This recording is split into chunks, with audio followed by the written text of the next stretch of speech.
नमस्कार, सुदर्शन न्यूज में आपका स्वागत है। मैं हूं मुकेश कुमार और आप देख रहे हैं जवाब तो चाहिए।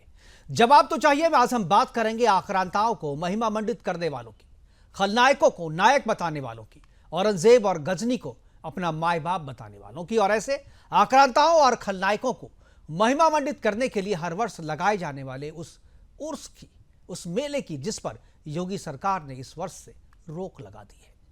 उत्तर प्रदेश के मुख्यमंत्री योगी आदित्यनाथ ने संभल जिले के बहराइच में हर वर्ष लगने वाले उर्स को अनुमति देने से केवल मना ही नहीं किया है, बल्कि यह फरमान भी जारी कर दिया है कि आक्रांताओं को महिमा मंडित करने वालों को देशद्रोही माना जाएगा। आक्रांताओं का महिमा मंडन करने को देशद्रोह से जोड़ने के बाद वीएचपी और हिंदूवादी दूसरे संगठन ने इसका जहां समर्थन किया है, वहीं समाजवादी पार्टी प्रमुख अखिलेश यादव इसे मिलीजुली संस्कृति पर हमला बता रहे हैं, तो उनके सांसद जियाउर बर्क ने इसे गाजी को सूफी संत बताया है। सालार मसूद गाजी, जिसके नाम से बहराइच में हर वर्ष उर्स का आयोजन होता था, जिसे इस बार योगी सरकार ने रोक दिया है, उस गाजी का इतिहास आपको मैं संक्षेप में बताता हूं। उसके बाद आप खुद यह फैसला करना कि क्या यह रोक सही है या गलत। हिंदुस्तान पर आक्रमण कर उसे लूटने और बर्बाद करने की मंशा रखने वाला महमूद गजनवी का भांजा था सालार मसूद गाजी। महमूद की तरह यह भी आक्रांता था, जिसने लूटपाट की, अत्याचार किए, धर्म परिवर्तन करवाए और जिसे राजा सुहेल देव ने 1034 में चित्तौड़ झील के पास युद्ध में परास्त किया और फिर उसे मार दिया या उसका वध कर दिया, जिसके बाद से बहराइच के दरगाह शरीफ में ही उसे दफन किया गया था। और 1250 में सुल्तान नसरुद्दीन मोहम्मद ने गाजी की कब्र पर मजार बना दिया और उर्स की शुरुआत कर दी, जो आज तक चलता आ रहा है। औरंगजेब और टीपू सुल्तान की कब्र पर भी ऐसे ही मजार बनाकर उर्स का आयोजन किया जाता रहा है। आक्रांता और हिंदू घृणा के लिए जाने जाने वाले नायक या ऐसे लोगों को नायक मानने वाले पर रोक लगाने की शुरुआत तो हो चुकी है, लेकिन आक्रांताओं और नायक मानने वालों को वोट बैंक बनाकर अपनी राजनीति करने वालों को योगी का फरमान नागवार गुजर रहा है। कांग्रेस नेता इमरान मसूद ने आक्रांता गाजी मसूद को, यह जो आक्रांता गाजी था, उसे सूफी संत बताते हुए ना सिर्फ उसका महिमा मंडन किया है, बल्कि सरकार के फैसले का विरोध भी किया है। उत्तर प्रदेश के मुख्यमंत्री योगी आदित्यनाथ ने कहा कि आक्रांताओं का महिमा मंडल करने का मतलब देशद्रोह की जड़ों को मजबूत करना है। नया भारत उन लोगों को कभी स्वीकार नहीं करेगा जो हमारे महान पूर्वजों का अपमान करते हैं और उन लोगों की प्रशंसा करते हैं जिन्होंने हमारी सभ्यता पर हमला किया, हमारी महिलाओं का अपमान किया और हमारी आस्था पर प्रहार किया। जब भारत की सनातन संस्कृति का गुणगान दुनिया कर रही है, तब भारत के महापुरुषों के प्रति सम्मान का भाव हर नागरिक का दायित्व होना चाहिए। किसी भी आक्रांता का महिमा मंडन नहीं किया जाना चाहिए। आज अपने प्रोग्राम में हम चर्चा करेंगे कि क्या आक्रांताओं का महिमा मंडन करना देशद्रोह माना जाना चाहिए। क्या वोट बैंक की खातिर राजनीतिक पार्टियों ने खलनायकों को नायक बनाने का अपराध किया है। क्या गाजी के उर्स पर रोक लगाने का विरोध करने वालों पर देशद्रोह का मुकदमा चलना चाहिए। करेंगे चर्चा, और चर्चा को आगे बढ़ाने के लिए हमारे साथ कुछ मेहमान होंगे, उनसे मैं आपका परिचय करवाऊंगा, लेकिन पहले एक छोटी सी रिपोर्ट देखते हैं। रिपोर्ट के बाद मेहमानों से परिचय और फिर चर्चा की शुरुआत।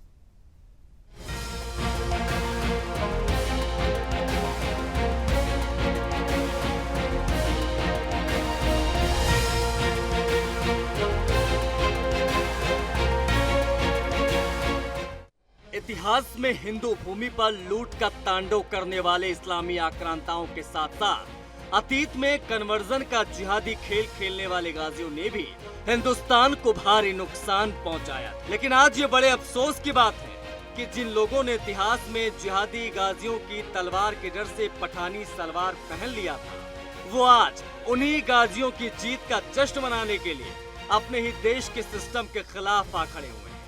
विदेशी आक्रांताओं का महिमा मंडन करने वाले इसी सोच पर आज योगी आदित्यनाथ ने भी कड़ा हमला बोला।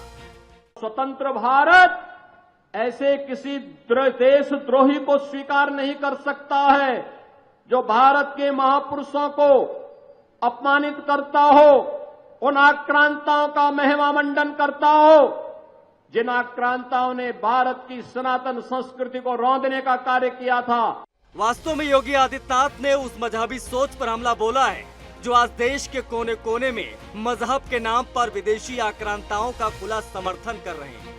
ये वो लोग हैं जो रहते तो छत्रपति शिवाजी महाराज की धरती महाराष्ट्र में है, लेकिन इनके दिल में औरंगजेब बसता है।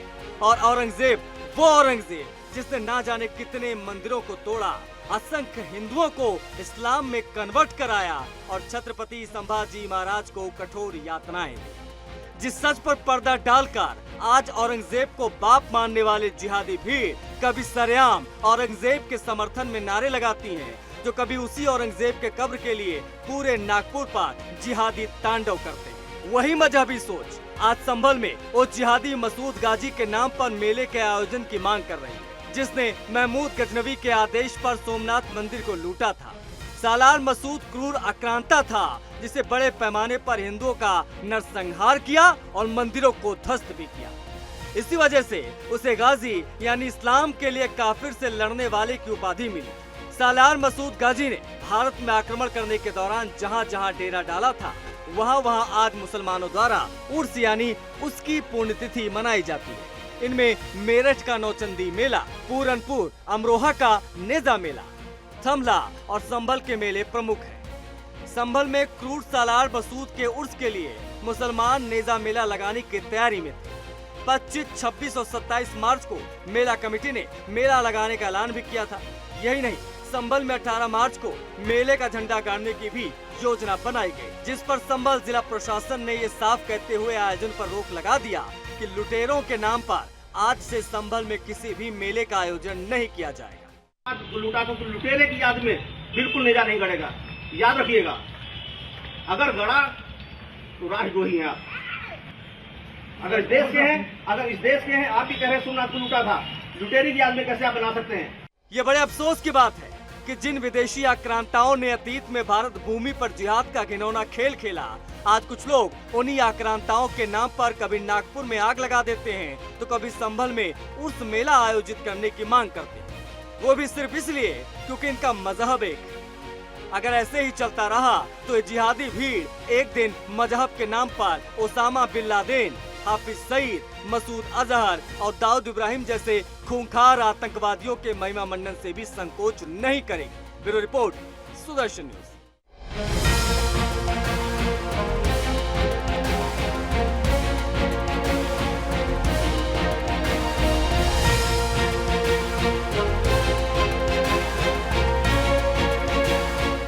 देखिए, भारतीय जनता पार्टी हर मिली जुली संस्कृति, हर भाईचारे को और जो हमारे आपस के एक दूसरे के सम्मान करने का तरीका, जो रहने का तरीका है, जहां पर हम एक दूसरे से मिलते हैं, ये मेले क्या होते हैं जहां हम सब धर्म जाति के लोगों को मिलते हैं। अगर वो कुंभ की तारीफ कर सकते हैं तो किसी मेले और की तारीफ क्यों नहीं कर सकते? तो ये जो संस्कृति है हमारी के मेले होते थे, कार्यक्रम होते थे, आयोजन होते थे, हिंदू मुस्लिम सिख ईसाई सब मिलकर के जो रहते थे, वो भारतीय जनता पार्टी को पसंद नहीं आ रहा और ये सब पर्दा डाल रहे हैं। इतिहास जिन्होंने नहीं पढ़ा उन्हें इतिहास पढ़ना चाहिए। जब इतिहास पढ़ लेंगे तो फिर ज्ञान की बात करेंगे।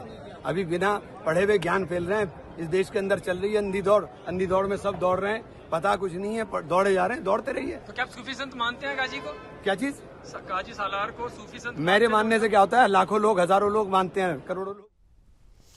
तो लुटेरे गाजी आक्रांता को सूफी संत मानने वालों की भी कमी नहीं है और उसे सूफी संत मानकर राजनीति करने वालों की कमी नहीं है, और इसी में समाजवादी पार्टी और कांग्रेस का भी नाम शामिल है। जिस तरीके से अखिलेश यादव जी ने जो उर्स है, उर्स की तुलना कुंभ से कर दी है। करेंगे चर्चा, और चर्चा को आगे बढ़ाने के लिए हमारे साथ कुछ मेहमान हैं, उनसे मैं आपका परिचय करा दूं। हमारे साथ कपीश श्रीवास्तव जो है प्रवक्ता समाजवादी पार्टी की तरफ से, वीरेंद्र कुमार भोरिया हमारे साथ है, प्रवक्ता है कांग्रेस पार्टी के, वो आज हमारे साथ जुड़े हैं। सुरेंद्र स्वामी जी हैं, राजनीतिक विश्लेषक के तौर पर हमारे साथ जुड़े हैं, और कृष्ण मोहन पांडे, प्रवक्ता बीजेपी के, वो भी हमारे साथ जुड़े हैं। सभी मेहमानों का स्वागत है। और चर्चा की शुरुआत जो समाजवादी पार्टी के प्रवक्ता कपीश श्रीवास्तव जी हैं, मैं उनसे करना चाहूँगा। कपीश जी, उर्स में और कुंभ में क्या समानता लगती है? क्या क्या दोनों की तुलना की जानी चाहिए? और उर्स अभी जिस गाजी के नाम पर उर्स को रोक लगाई गई उत्तर प्रदेश में, क्या आपको लगता है कि वो सही में नायक था, खलनायक नहीं था? क्या वो आक्रांता नहीं था? क्या इतिहास में जो बातें लिखी हुई है वो गलत है? चलिए, बड़ा अच्छी बात आपने कही। मैं एक बात ये पूछता हूँ, देश के इतिहास में मुगल काल से लेकर के इन सबका इतिहास, भारतीय जनता पार्टी की सरकार जो है पिछले 3 टर्मों से बन रही है, और इससे पहले अटल बिहारी से ये की सरकार रही है। बिल्कुल।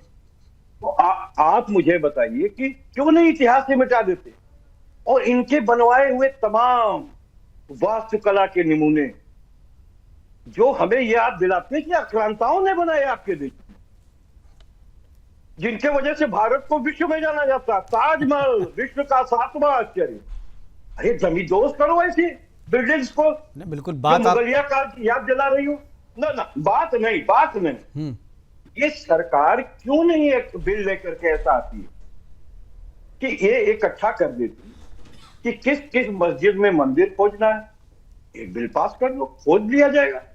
साथ ही ये भी कर दो कि मुगलिया निशानी जितनी भी है देश के अंदर, बुलंद दरवाजा, लाल किला, ताजमहल, कुतुब मीनार और जितने भी चार मीनार सबको जमींदोज करो साहब। आपकी सरकार है, आप सत्ता में हैं और आप लेकर के एक बिल आ जाइए। ये मशवरा क्या मुकेश जी आप नहीं कर सकते हैं क्या?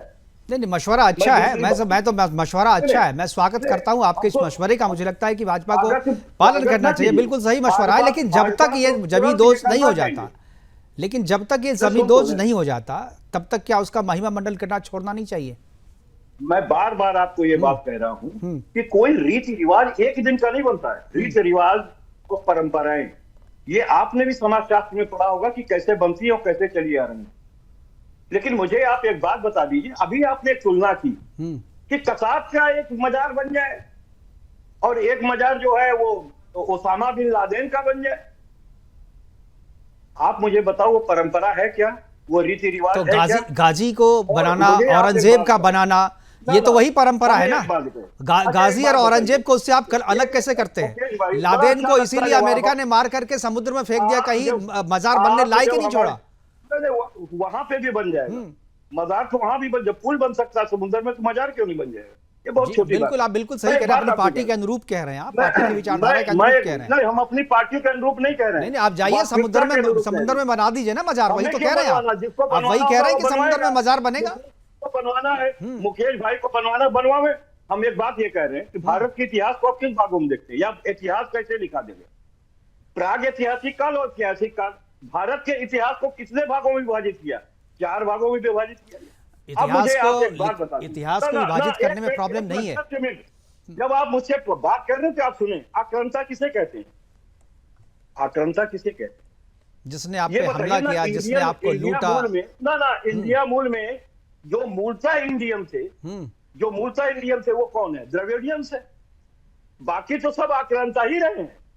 लेकिन जो चलिए, मैं आपके लिए देखिए, आपका इतिहास का जो कंसेप्ट है, हिस्ट्री का जो कंसेप्ट है, इस पे चर्चा नहीं हो रही है, क्योंकि इस पे देखिए हम भी इतिहास पढ़े हैं, इतिहास के विद्यार्थी हैं, तो मैं इतिहास पे बहुत लंबी चर्चा कर सकता हूँ आपके साथ, लेकिन ये हमारे पास समय नहीं है, ये प्लेटफॉर्म नहीं है। मैं तो चाहता हूं कि आप नहीं, ठीक है, मैं इस पे चर्चा नहीं करूँ। मैं आपको सीधा अभी जो योगी जी ने कहा है कि गाजी जो थे, गाजी के नाम पे उर्स नहीं मनाया जाएगा, और किसी भी आक्रांता को अगर महिमा मंडित करेंगे तो आपको देशद्रोही माना जाएगा। मैं इस पे कर रहा हूं। हमारे साथ भूरिया साहब भी है, वीरेंद्र भूरिया जी हैं, कांग्रेस के प्रवक्ता है।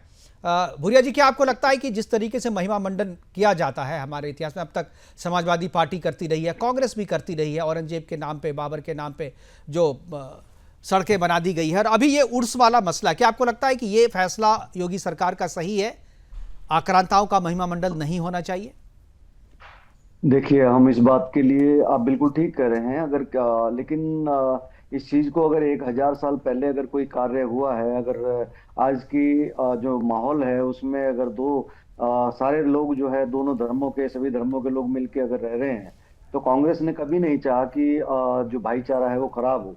और ये राजनीतिक पहलू है, इसके ऊपर ज्यादा हम लोग तो सिर्फ इतना ही कह सकते हैं कि कांग्रेस की तरफ से अभी तक ऐसा कोई वक्तव्य या इस प्रकार की कोई बात नहीं आई कि हमें इनके पक्ष में खड़ा होना चाहिए, विपक्ष में खड़ा होना चाहिए। हमारा सीधा सा मानना है, सनातन धर्म के अनुसार भी है, और जिन लोगों ने अगर 1000 साल पहले का अगर कोई कुछ काम इस तरीके का किया है, और आज की डेट में जो आपसी भाईचारा खराब हो रहा है, उसको रोकने के बारे में हमें सोचना चाहिए, ना कि इनको और बढ़ावा देना चाहिए। तो ये रोकने के लिए ही तो किया जा रहा है। देखिए, जब पहली बार कोई परिवर्तन आप करेंगे, ये परिवर्तन नहीं, अब ये नया भारत की बात करते हैं और हम इसको नया भारत नहीं, हम इसको अपना भारत मानते हैं। जो पहले से चला आ रहा है अखंड भारत है, ठीक है ना। आज इसको नया भारत बोल के पिछला भारत में जो काम किए हैं क्या वो गलत हुए हैं क्या?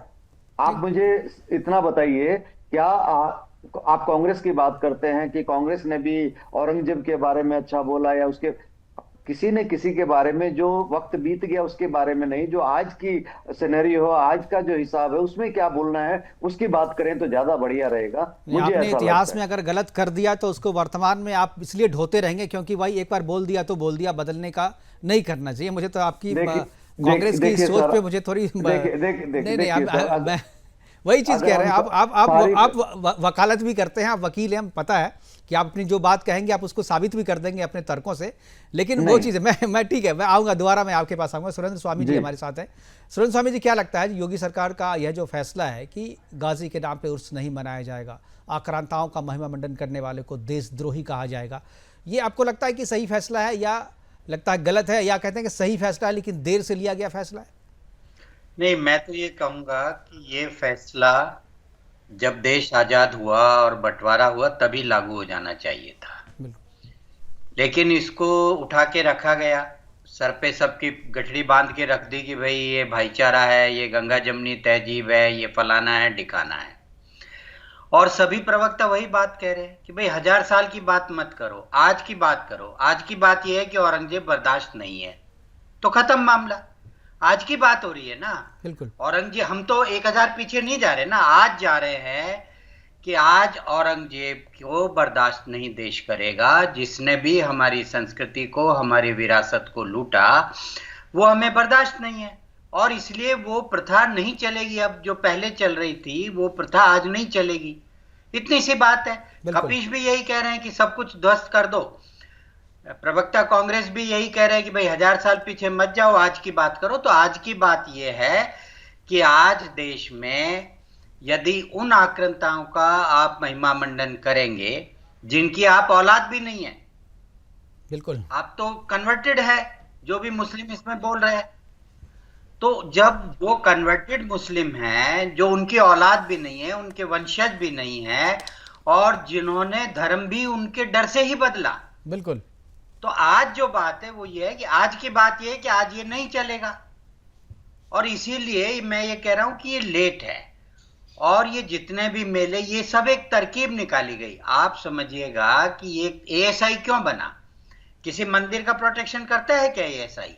सारी मज़ारों का, सारी मस्जिदों, सभी इनको दे दी उस समय कि भाई आप इनका प्रोटेक्शन कीजिए, ये छाती पे मूंग दलेंगे आपके। ये तो ऐसा ही हो गया कि आपकी घर की लड़की को कोई उठा ले जाए और उसी को आपके घर के आगे लोड बसा दिया जाए, जब भी आप निकलो तो देखो उसको। बिल्कुल। तो जब जो पहले हुआ वो हो गया, वो तो हिंदू जैसे हिंदू थे उन्होंने भुगता, लेकिन अगर आज हिंदू भुगतने को तैयार नहीं है, उसे स्वीकार करने को तैयार नहीं है, तो आप उसके ऊपर जबरदस्ती नहीं लाद सकते। और देशद्रोह तो है ही। अगर इस देश में रह के कोई पाकिस्तान जिंदाबाद के नारे लगाएगा तो उसको देश से निकाला जाना चाहिए या नहीं चाहिए? आप बताइए मुझे। कहाँ है एनडीएस की किस धारा में है, जरा परिभाषित करें देशद्रोह क्या होता है। अरे योगी आदित्यनाथ कह देंगे वो कानून हो जाएगी क्या? कानून जो से आदित्यनाथ कहेंगे वो कानून हो जाएगी क्या? यही कानून है। मुख्यमंत्री प्रधानमंत्री कानून से बड़ा है क्या? आप बताइए। कानून ही कहता है, कानून की धारा है, कोर्ट भड़काना काम मत कीजिए, भड़काने का काम मत कीजिए। आप नहीं करेंगे, कानून की धारा है, नहीं कोर्ट तय करेगा। बताइए मुझे, आप मुझे बताइए, आप तय करेंगे क्या कानून की धारा है या नहीं है? अरे कानून की धारा लगाइए, कोर्ट में जाइए ना।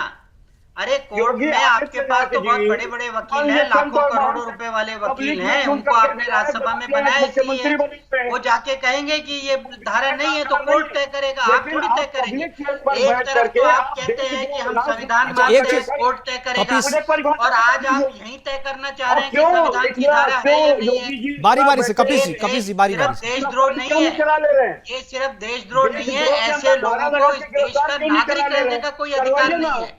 उनकी तो मैं कहता हूँ देशद्रोह का मुकदमा बाद में, पहले नागरिकता खत्म कीजिए। ये बताइए मुझे, जो व्यक्ति भारत का नहीं है, भारत के साथ नहीं खड़ा है, संविधान को उस कभी व्यक्ति पढ़ा की क्या आपने? नागरिकता खत्म होनी चाहिए। अरे, और नागरिकता कानून में ये ऐसा कपिल जी, सुरेंद्र स्वामी जी अधिकारी रहे हुए हैं, वो आप वकील हैं, तो ये अधिकारी हास्यास्पद स्थिति है। अगर ये अधिकारी रहे हैं तो मैं तो बुद्धि की बलिहारी कहूंगा, अधिकारी नहीं कहता।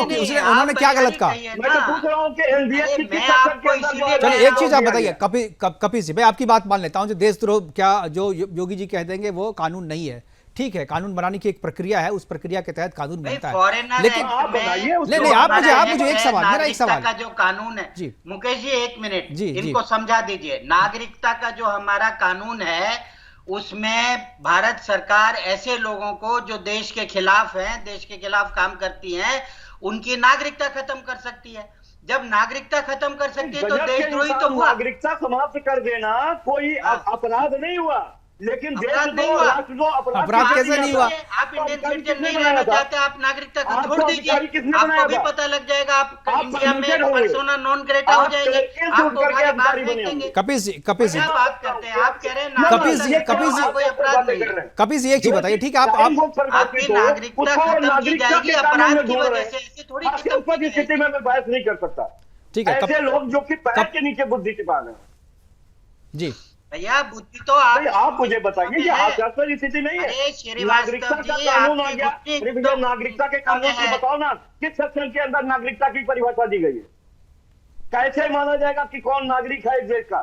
बताइए, आप अधिकारी रहे हैं तो आपको नहीं मालूम है नागरिकता कानून में कौन अधिकारी कौन रहेगा नागरिक? हम बताते हैं आपको क्या मालूम। अरे यहाँ नागरिकता पे बहस हो रही है क्या? देखिए, अगर आपको नहीं आता है तो मैं बताता हूँ कि भारत में नागरिकता का कानून किस सेक्शन के तहत है और नागरिक किसको किसको माना गया। आप तो हिंदू की परिभाषा नहीं बता पाओगे, आप लीगल तरीके से हिंदू की परिभाषा थोड़ी, हिंदू तो देश बनते हो ना, ये देश हिंदू से है, हिंदू की यही परिभाषा है, हिंदू परिभाषा नहीं है। परिभाषा क्या है लॉ में? जो हिंदू अधिकारी हो ना, सनातन को दिल में लेके चलता है वो हिंदू की परिभाषा है। कपिल श्रीवास्तव जी, आपको मैं हिंदू नहीं मानता। मुझे आप बताओ, आप ये मत कहिए कि आप मंदिर में जाते हैं, टीका लगा के यहाँ तिलक बैठ गए तो आप हिंदू हैं। हिंदू वो है जो अपने धर्म की रक्षा के लिए खड़ा होता है, और आप धर्म को बोलने के लिए खड़े हैं, आप हिंदू नहीं है। आपको कोई हिंदू नहीं मानता है। पैदा टीका लगाने से कोई हिंदू नहीं होता। अरे हिंदू टीका लगाने से कोई अपने आप को हिंदू नहीं कह सकता।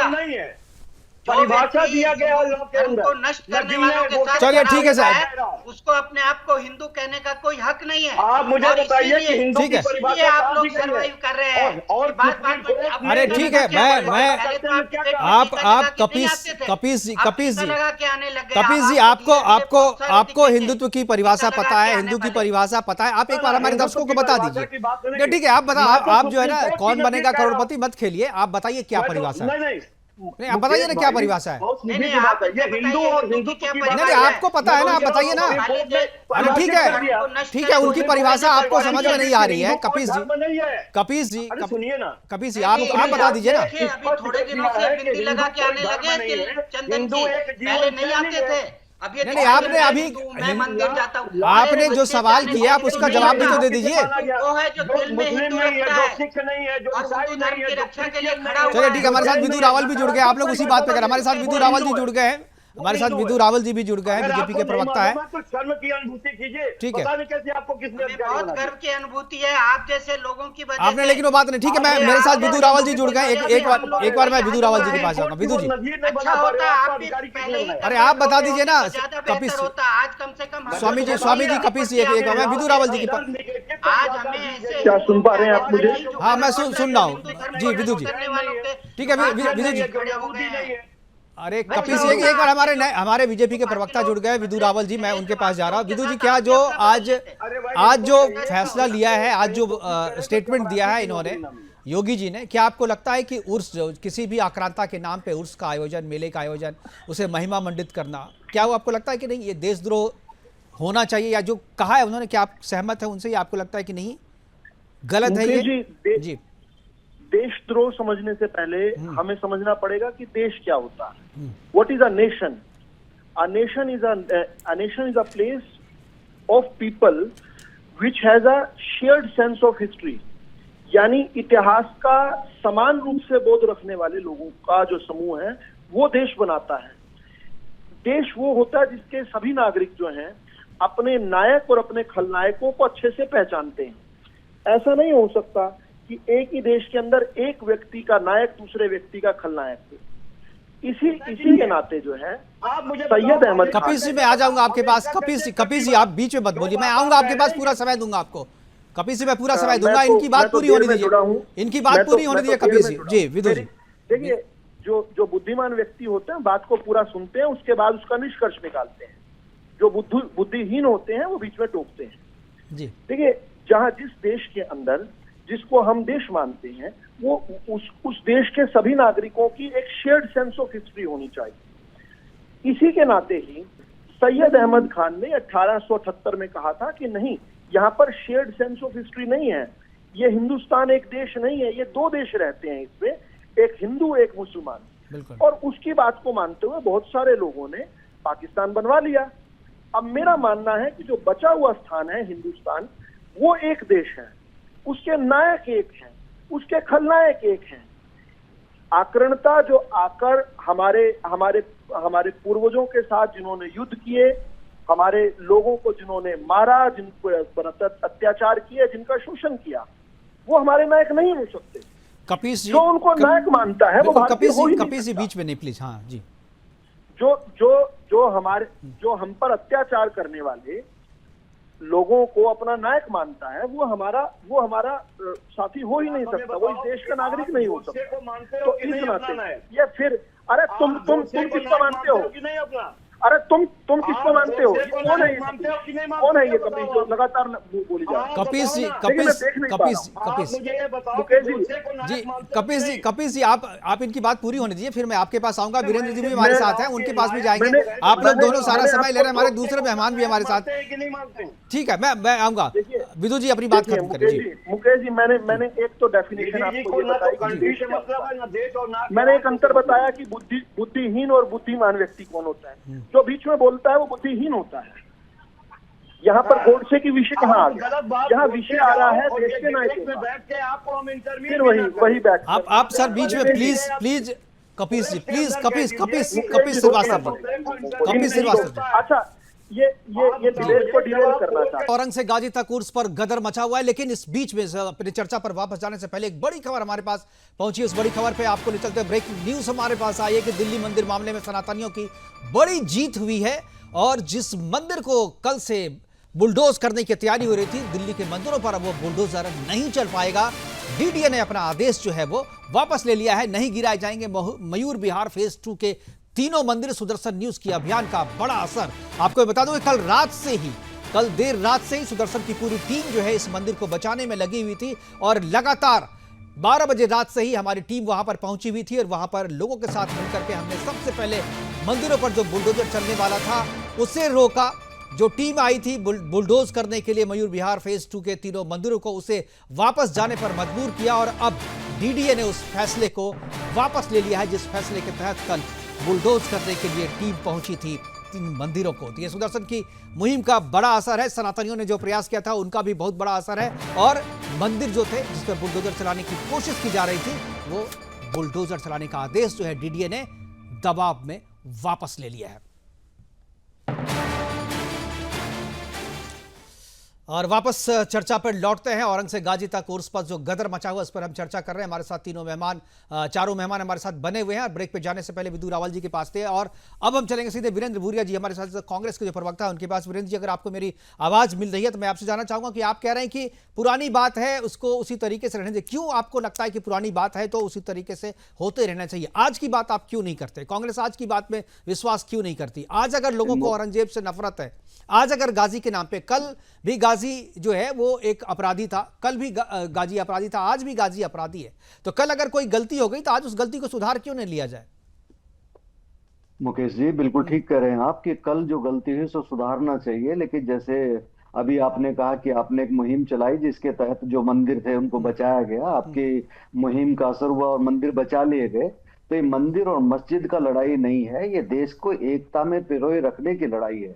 आप इस बात को थोड़ा सा समझिए। जब मुगलों का राज था और उसके बाद में अंग्रेजों का राज आया, और उसके बाद में जो क्रांति आई जिसमें सभी धर्मों ने मिलके हिंदू, मुस्लिम, सिख, ईसाई सब ने मिलकर इस देश को आजाद कराने का बीड़ा उठाया और सब ने अपने अपने हिसाब से इस देश को आजादी दिलाई। अभी बीजेपी पे के जो प्रवक्ता जी हैं वो बोल रहे थे कि भाई हिंदुस्तान के दो वो बने, एक पाकिस्तान बन गया और एक हिंदुस्तान में जहां हिंदू रह गए।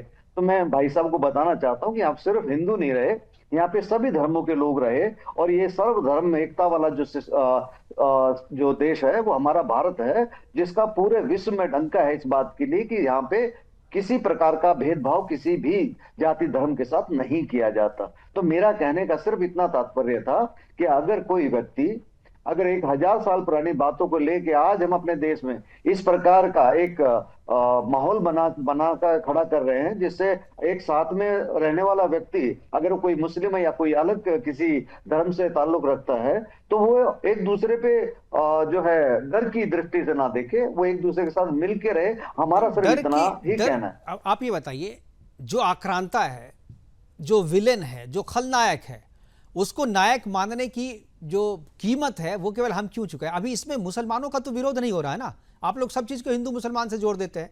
अगर कोई आक्रांता है उसको आक्रांता कहा जा रहा है कि आक्रांताओं के निशान को मिटाएंगे, तो इसमें दिक्कत क्या है? आक्रांता कहा, योगी जी ने आक्रांता कहा, हम भी आक्रांता कह रहे हैं, लेकिन 1000 साल पुराने किसी चीज को उठा के जो आज के समय में जो हमारी जरूरत है हम उसके बारे में बात नहीं करेंगे। हम सिर्फ 1000 साल पुराने मंदिरों को, मस्जिदों को, मंदिर मस्जिद की बात कर रहे हैं। 1000 साल जो पहले जो गलती हुई थी उस गलती को दुरुस्त करने का अगर आपके पास मौका है तो उसको क्यों नहीं मिल बांट के, आप ये नहीं क्यों नहीं कहते वीरेंद्र जी, ये हम सबको मिल बैठ कर ये तय कर लेना चाहिए कि हम आज से आक्रांताओं का महिमा मंडन नहीं करेंगे? ये क्यों नहीं बोलते हैं आप? इसमें क्या दिक्कत है बोलने में? आप क्यों कह रहे हैं कि नहीं हम पूजा करेंगे, जो पूजा गलत होती आ रही है वो गलत पूजा करते रहेंगे? कोई गलती नजर नहीं आती कि हमें उनका महिमा मंडन नहीं करना चाहिए, ये भी ठीक है। लेकिन अगर मैं फिर वहीं पे आता हूं बात को लेके, अगर 1000 साल पहले अगर कोई चीज हुई है और आज जो शांति सद्भाव का माहौल है उसको बिगाड़ने का, उसमें बिगाड़ना क्यों बिगड़ेगा? ये तो बोलते बिगाड़ता क्यों है? नहीं बिगड़ेगा, क्यों बिगड़ेगा? अगर आप मान जाएंगे, आप अगर हमारी बात को मान जाएंगे वो खलनायक था, अगर सही बात मान जाएंगे तो क्यों माहौल बिगड़ेगा? पत्थरबाजी क्यों होगी? औरंगजेब क्या आक्रांता था ये किसी को नहीं पता, और औरंगजेब की कब्र को हटाने की बात करने पर अगर आप पूरा नागपुर जला देते हैं, पूरा देश जलाने की बात करते हैं, तो वो देश जलाना गलत है या बात करना गलत है? देश जलाना गलत है तो फिर तो आप वही चीज तो है, देश जलाना गलत है तो आप बंद कीजिए ना, आप मानिए ना, आप भी मान लीजिए औरंगजेब आक्रांता था।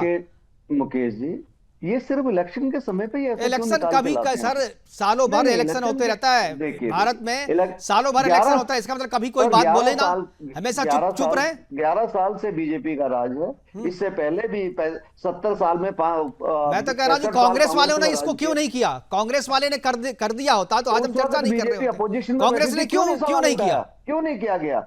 आप बताइए ना, कांग्रेस ने क्यों नहीं किया? कांग्रेस को कर देना चाहिए ना। औरंगजेब को महिमा मंडित आप लोगों ने क्यों किया? औरंगजेब में क्या दिखा आपको? इतिहास आज बदल तो नहीं गया ना, आज तो केवल बात उठाई जा रही है, इतिहास तो बदल नहीं गया। कांग्रेस के टाइम में भी यही इतिहास था, औरंगजेब आक्रांता था, औरंगजेब ने देश को लूटा था, धर्म परिवर्तन करवाए थे, जजिया कर लगाया था, तो वो आपके समय भी तो विलेन ही था, तो आपने क्यों महिमा मंडित किया? ये मांग आपने क्यों नहीं की? कांग्रेस ने ये मांग क्यों नहीं की? समाजवादी पार्टी ने ये मांग क्यों नहीं की? देश के खलनायक को खलनायक बोलना पाप है क्या? कपिश जी, ठीक है, बोलिए कपिश जी। क्या 65 साल में बीजेपी ने ये मांग की? नहीं की, उसकी भी गलती है, लेकिन जब मांग की, जब जागो तब सवेरा, जब जागो तब सवेरा। अभी बोल रहे ना, अभी आप मिल जाइए ना, अभी मिल बैठ करके तय कर लेते हैं ना, जो विलेन है उसको हटाओ, कब्र को खुद मिल करके उठा लो ना, क्या दिक्कत है इसमें? कपिश जी, क्या दिक्कत है? सबसे पहले मुकेश भाई, सबसे पहले काम, इतिहास से रिवेंज ले सकते हैं क्या? बदला ले पाएंगे क्या? नहीं, रिवेंज नहीं ले सकते, नहीं सीख सकते हैं उससे। ले लीजिए। इतिहास से सीखा जाता है, इतिहास से सीखा जाता है, और हम सीख के बता रहे हैं आपको। जाता है तो इतिहास दोहराना क्यों चाहते हैं? ये इतिहास दोहराना नहीं है, इतिहास को करेक्ट किया जाता है, इतिहास को करेक्ट किया जा सकता है। बताइए, आप इतने वरिष्ठ पत्रकार हैं, मुझे बता दीजिए, क्या आप लोकतंत्र में राजतंत्र का रिवेंज ले सकते हैं क्या? नहीं ले सकते, लेकिन हम करेक्शन के लिए, सर करेक्शन के लिए हमारा संविधान भी कहता है। मेरी बात सुन लीजिए, करेक्शन के लिए संविधान कहता है, तो संविधान में प्रोविजन बने हुए हैं कि कौन सा संशोधन हो सकता है, कौन नहीं हो सकता है। शायद आपने भारत संघ बनाम जो है इसका मिनरवा मिल का भी आपने केस सुना हो, सुना है, ठीक है। हाँ। और भी तमाम संवैधानिक बेंचेस बैठी हैं जिसमें निगरानी का पावर सुप्रीम कोर्ट को दिया गया। उन्होंने क्या कहा कि मूल ढांचे के अंदर कोई परिवर्तन नहीं किया जा सकता, और पंथ निरपेक्षता को उन्होंने मूल ढांचा, लेकिन मूल ढांचे में आप लोगों ने तो परिवर्तन किया ना सर। धर्मनिरपेक्षता शब्द जो आपने प्रेम्बल में डाला है, मूल ढांचे में ही तो डाला आपने। नहीं है, नहीं, बिल्कुल नहीं है। धर्मनिरपेक्ष को पंथ निरपेक्ष किया गया, क्योंकि कोई भी देश या कोई भी व्यक्ति अरे सर, इसमें बहुत लंबी बहस हो जाएगी, उस पर हम चर्चा नहीं कर रहे हैं। मैं इसमें कर रहा हूँ कि इतिहास को किसी धर्म और आस्था नहीं, आप कर सकते हैं। मैं तो, मुझे तो अच्छा नहीं, आप कीजिए, लेकिन हमारा डेडिकेटेड समय इस बात को आप बहस कर रहे हैं औरंगजेब की कब्र खोदी जाए। अरे ये बताओ, बेरोजगारी की कब्र कब खोदवाओगे? अरे उस पर चर्चा कर, आप लोग को जब समय, जब आपको तर्क नहीं मिलता है, आप लोग को कोई तर्क नहीं मिलता है, तो आप बेरोजगारी महंगाई पे चले जाते हो। बेरोजगारी और चलो ठीक है, मैं एक बार सुरेंद्र जी के पास जाऊंगा। सुरेंद्र स्वामी, सुरेंद्र स्वामी, सुरेंद्र बात नहीं होनी चाहिए, नहीं, इतिहास में तो बात कर जी। आऊंगा वीरेंद्र जी, मैं आपके पास आ रहा हूँ। मैं सुरेंद्र जी, बेरोजगारी की कब्र जी, मैं तो महंगाई की कब्र कब खोदोगे? नहीं, बेरोजगारी की कब्र खोदनी है जब तो वापस से सफाई में डांस शुरू करने पड़ेंगे ना। बेरोजगारी की कब्र खोदनी है तो सफाई में फिर से डांस महोत्सव शुरू करवाइए, बेरोजगारी खत्म हो जाएगी उससे। मुकेश जी, मैं ये कह रहा था, दो उदाहरण दिए जाते हैं। एक उदाहरण ये दिया जाता है कि भाई देश की लड़ाई में, आजादी में, जो अभी भूरिया जी ने भी कहा कि सब मिलके लड़े थे। अरे भाई, सब मिलके लड़े और अपना हिस्सा ले लिया। अब ये है क्या कि आपका घर का बंटवारा भी हो गया और फिर कहोगे कि आगे भी हमारा यही घर है क्योंकि हम यहाँ रह गए थे। एक बात तो ये बात का कोई वैल्यू नहीं है। जब मिलके लड़े तो देश अपना ले गए। 99% मुस्लिम्स ने वोट किया कि हम हिंदुओं के साथ एक साथ बोलेंगे तो कोई किसी को सुन नहीं पाएगा। प्लीज प्लीज आप इनको सुरेंद्र जी का टाइम है। सुरेंद्र जी, मैं आऊंगा आपके पास, आऊंगा वीरेंद्र जी आपके पास आ रहा हूँ जी। मुकेश जी, दूसरी बात यह जो समाजवादी पार्टी ने कही कि भाई ताजमहल मिटा दीजिए, लाल किला मिटा दीजिए। पहली बात तो है कि ताजमहल का भी पता ही नहीं है किसने बनवाया था। एनीवे, मैं उसमें नहीं जा रहा हूँ।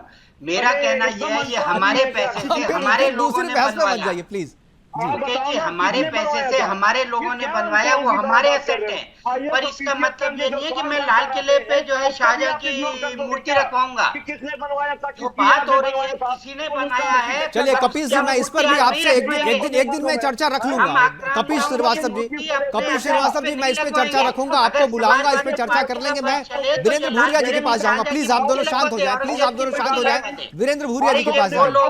कपिल जी प्लीज, मैं मुझे म्यूट करना पड़ेगा। हमारी ये मिलीजुली कल्चर है, इसलिए हम ऐसा कर रहे हैं। वीरेंद्र भूरिया जी। मुकेश जी, पहले तो स्वामी जी को थोड़ा सा इस बात को समझना पड़ेगा। वो बार बार एक चीज को बोल रहे हैं कि जब देश आजाद हुआ तो जो 90% लोग थे वो हिंदुस्तान में रह गए, जो हिंदू होने चाहिए, और बाकी जो पाकिस्तान में चले गए वो मुसलमान वहां पे जाने चाहिए। पहले तो इनको आपको मालूम होगा। स्वामी जी, मैं आपके बीच में एक बार भी नहीं बोला। उन्होंने कहा जो 95% मुसलमान जो है वो चले गए, जिन्होंने वोटिंग किया था अलग पाकिस्तान के लिए, वो पाकिस्तान चले गए, जो पाकिस्तान रह गए। स्वामी जी, एक मिनट, थोड़ा सा हमें भी सुन लीजिए। हम भी आपके साथ ही बैठे हुए, डिबेट में ही बैठे जी। हमारे पास समय की कमी है सुरेंद्र जी, प्लीज भूरिया जी को खत्म करने दीजिए जी। मैं सिर्फ ये कहना चाहता हूँ कि जो यहाँ रह गए या जो यहाँ पे कार्य कर रहे हैं, अब्दुल कलाम जी भी यहीं रह गए थे, जिनको मिसाइल मैन, और आज हम उनको जो है इतना मान सम्मान देते हैं। उनके नाम पे उर्स क्यों नहीं कराते हैं सर? उनके नाम पे कीजिए ना, हामिद के नाम पे उर्स कीजिए ना, हम सब मिलके करेंगे ना। देखिए, अभी जब हम उर्स की बात करें तो स्वामी जी बार बार पाकिस्तान क्यों चले जाते हैं?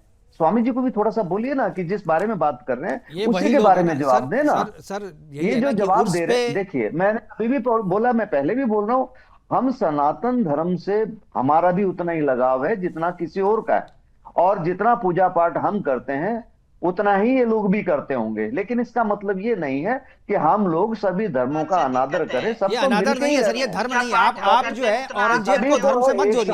औरंगजेब इस्लाम नहीं है, औरंगजेब इस्लाम नहीं है, वो काजी पूरा इस्लाम नहीं है। इस्लाम में हामिद भी हुए हैं इस्लाम में, और अबुल कलाम भी हुए, इसलिए औरंगजेब को इस्लाम में नहीं मानता। और औरंगजेब को जो इस्लाम मानते हैं, मैं उससे नफरत करता हूँ। मैं वैसे लोगों से नफरत करता हूँ जो औरंगजेब को इस्लाम मानता है। औरंगजेब इस्लाम नहीं है, गाजी इस्लाम नहीं है। गाजी इस्लाम नहीं है भाई, औरंगजेब इस्लाम नहीं है। कौन कह दिया? वो तो खलनायक है, वो देश का खलनायक है। और भारत के रहने वाला जो राष्ट्रवादी मुसलमान है वो भी उसको खलनायक मानता है। जो नहीं मानता है वो देशद्रोही है।